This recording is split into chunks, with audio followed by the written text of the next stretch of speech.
দোস্ত একটু শুন, আমি একটা গোপন কথা বলি। আমি এখনো ঠিক বুঝি নাই এটা কি। আমি তো আরেকটা গরিলা হয়ে গেলাম। অফিসার, আমার কথা শুনুন। আমি খুব অবাক হয়েছিলাম।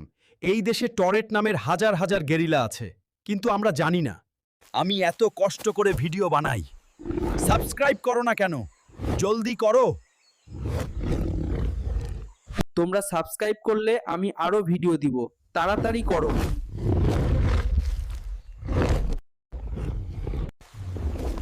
তুমি আমার বন্ধু হবা, হলে পাশে থাকো। ভাবি কেমন আছে? ভাবিকে বলো আমার একটা গরিলা বন্ধু আছে, তোমার বন্ধুদেরকে বলবা। তাহলে ভালো থাকো। প্রতিদিন মনে করে আমার চ্যানেলটা ঘুরে যাবা।